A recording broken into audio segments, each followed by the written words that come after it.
We are up to book number 50. This is called Jessica and the Secret Star. What's the new girl hiding? So, for book 50, that's kind of a pretty big milestone for a book series. And if we assume a book has been coming out about every month, which generally they were, this has been in publication for over 4 years, which again, pretty major.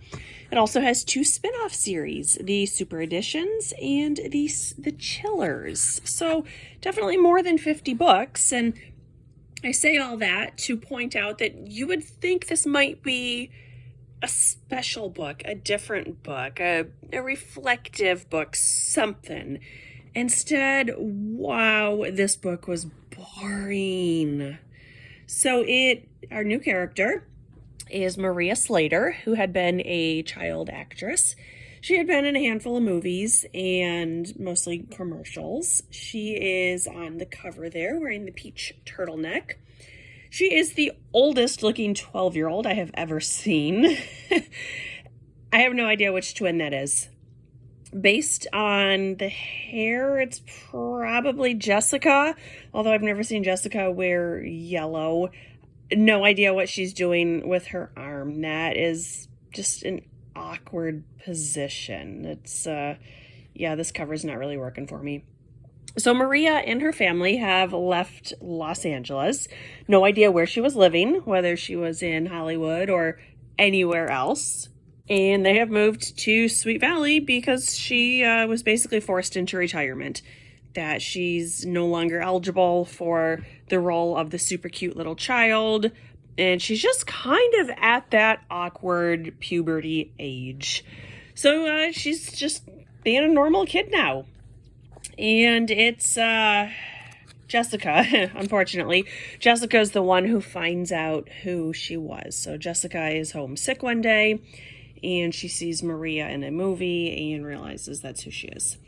So, of course, Jessica gets really weird and invites Maria to come over. And Maria leaves her backpack. Jessica goes looking through it, trying to find her phone number.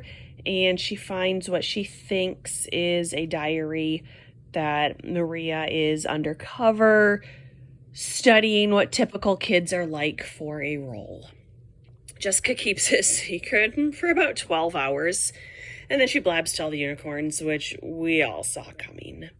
And they all try to befriend Maria, and they're playing Truth or Dare at a unicorn party. And Maria, she basically assumes the role of Maria Slater, normal 12-year-old. But she tells them that, oh yeah, she's doing research for this really big movie role, and Johnny Buck is going to be in it, even though he's a musician, and Kent Kellerman and Nick England, who, again, is a musician. I don't know when they crossed over into acting. And then Lila decides she's going to have a party on the yacht for Maria and all of her co-stars. And Maria tells the truth, and eventually they all just learn to like her for her. It was so boring. The subplot is that Mandy and Maria both decide they're going to join the drama club, and they are preparing a scene, particularly the balcony scene from Romeo and Juliet, as their audition.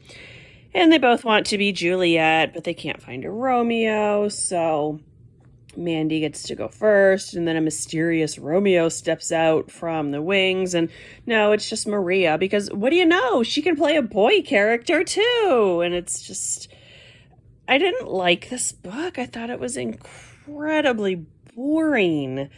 I mean, if anything, I would have switched this one and the previous one, because the previous one was funny. And I just seem to think memorable milestone books should be good books. I do know that book 100 is, once they've reached the full fantasy section of this series, and it's, I don't know, about the ghost in the basement or something ridiculous. But at least book 100 is more memorable than this one. So just a couple very brief little parts I want to read. This first one is from page 11. And our twins, despite being in 6th grade for 4 years, they still don't know biology. So Jessica has a cold that she got from Stephen. And it says, Jessica finished her orange juice and headed listlessly for the family room. It just wasn't fair catching this cold, especially when Elizabeth had somehow managed to avoid it. They were supposed to be twins after all. And it's like, come on. You know, maybe if you took better care of yourself and ate healthier and didn't burn the midnight oil on the phone with Lila, maybe you would have stayed healthy as well. But, you know, the glasses, getting the periods, getting colds, just because you have the same DNA does not mean everything happens exactly the same. Duh. So this is on 38 where Jessica and Maria are talking, and Jessica knows now that Maria is an actress. Jessica, so what are you going to do tonight? Maria sat down in a kitchen chair. Probably just study. Yeah, Jessica said. I understand. Just your basic average evening. Me too. I'll just eat dinner and do my homework like your typical 6th grader. Maria hung up the phone and sighed. The Wakefields might be twins, but she definitely preferred Elizabeth. Jessica seemed a little weird.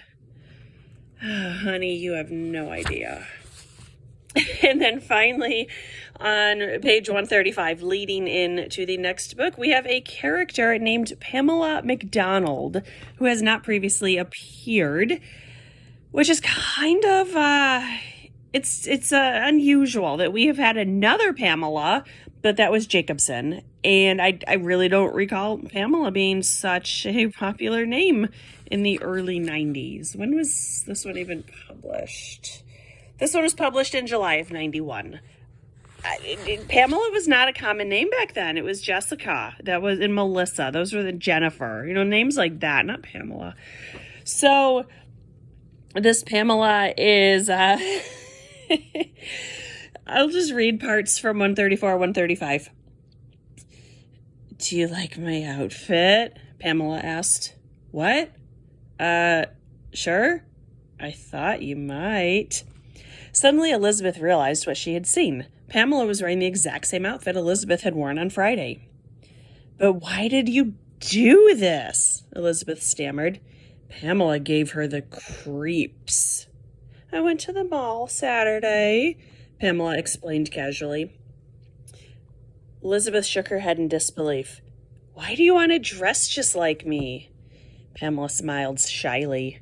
Because I admire you, Elizabeth, she said sincerely. I want to be just like you. Well, I'm really flattered, Pamela, she began, but I hope you won't do this again. Why not? Why not? Well, it's pretty expensive, isn't it? I don't mind, Pamela exclaimed. You're worth it, Elizabeth. Elizabeth searched the hallway for Maria. Now it was her turn to get some advice. Maria would know what to do, Elizabeth hoped. There had to be a way to discourage a fan like Pamela. Will Elizabeth let popularity go to her head? Find out in Sweet Valley Twins number 51, Elizabeth the Impossible. Pamela is a creeper. I know I've read book 51. I have no recollection of this creeper storyline, and I think Elizabeth needs some more advice than just how do I deal with a fan, and I'm definitely putting that word in air quotes. You need to, Elizabeth, you need to go talk to the principal or the guidance counselor or the school social worker or someone. This Pamela is crazy, and she's probably going to go all single white female on you in the next book. So I will get to that one soon. If I remember correctly, Elizabeth basically becomes a caricature of herself, and it is horrendous. So this one, it was boring. It was too much about Jessica for a book that was about another character. So it either needed to be the plot about Jessica or it needed to focus a lot more on Maria. But there was just too much Jessica for a non-Jessica story. And I didn't like it. I thought it was a really boring book. It was not funny. It didn't bring up any great nostalgia. So go ahead and skip this one, and we'll have a lot of snarking to do with Elizabeth the Impossible. So see ya next week. Thanks for watching. Bye.